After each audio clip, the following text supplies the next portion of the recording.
اللهم صل على محمد. خبره نن د مسوکه په باره کې شدو.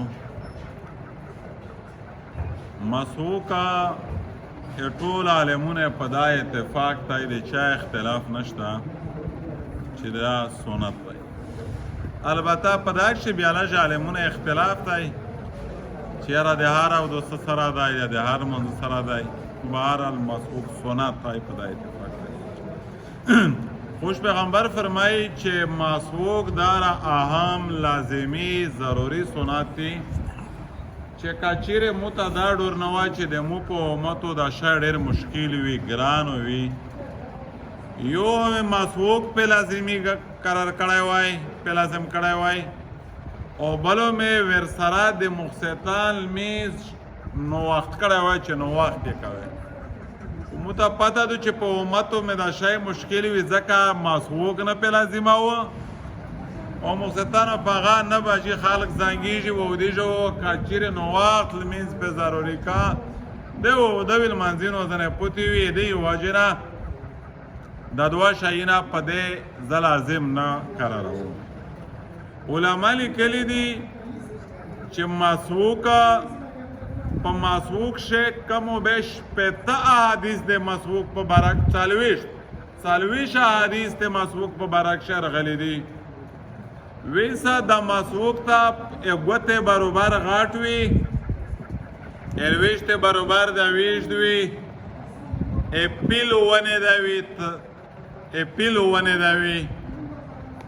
آیا نن سبا چې دا څومره خلک دی سپیشل خصوصي خلک چې تعلیم یافته ډېر دي ټوت پیس استعمالوي، مسوک نه استعمالوي. آیا په دا ټوت پیس سره د مسوکه سنت په ادا کیږي که نه؟ نو علما فرمایي چې په مسوکه کښې دوه سنت دي. یو خو دوه شیونه دي، یو خو سنت دی چې د لرګي دی وي، ګوتې برابر غاټ ته وي، لویشتې غوندې ویشت دی وي، یو خو سنت دی. او بل صفوي حاصلول دی. په ټوت پیس خو د یوه چار کیږي چې صفوي حاصله شي، خو دا بله د سنت د ادایګي چار نه پې کېږي ځکه چې یا لرګي نه دی، یا ګوتې برابر نه دی، یا یوه لویشت نه دی، یا پیلې ونې نه دی. بل مسوکو یې چې داس وایې که په وژدو وایې. علما لیکلي دي چې مسوکو په وژدو وایې داس وی نه وایې دا بیا یو ری خروپوي. آیا دا مسوک خالی د نرغنده د پوره دی که زنانه د پوره دی؟ نو وایي چې مسوک د نرغنده زنانه د دواړې د پوره دی. نرغنده د هی استعمالوي، زنانه د هی استعمالوي. دې وجې نه ورېنې په چار دادو چې نن کیمې مروجل یا رایجل یا په مارکیټ شي د دوړې د صفوي کیم شاینر ګاډ دی تر هغه ټولې نه بهترین عمده شی مسوک دی. هر سړی ځون ته مسوک سیخې چې کله مجمع ته څه استعمالولی شي، لمونځه په وخت کې استعمالولی شي، اودسه په وخت کې استعمالولی شي، پروتین ارچک شوی دی خوب اولی استعمالولی شي، ماړی په خوراک نه وروسته استعمالولی شي. او دې د بدن ډېرې جوتې فایدې دي. کاری احمد حسن صاحب د الله پاک شهادت قبول کړي، الله د په قبر ګلونو وروي.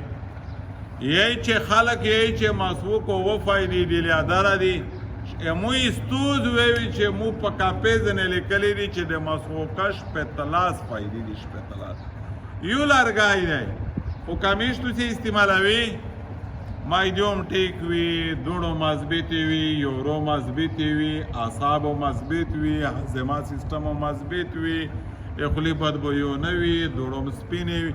بهر کې متعدد جسمانی بدني شرعي ټولې فایدې دي په مسوک کې. لہذا میشتو ته نن نه دا عزم کوي چې خپل هم مسوکي نرته سیخوي، کور باندې ته هم مسوکي ترتیب کوي چې دا ټوت پیسې نه، دا ربړې نه، دا د ویس ډیجیټل لایف د ویس ژوند نوې یوه خبره رګړه دو چې د رسول الله په کړي عمل کښې کیم خیر دی، د کیمه مفادات یا فاید دي په بله لیار شی نشته. نو د مسوکه په حواله سره موږ د رسول الله لیارت ناموي. سبحانك اللهم وبحمدك اشهد ان لا اله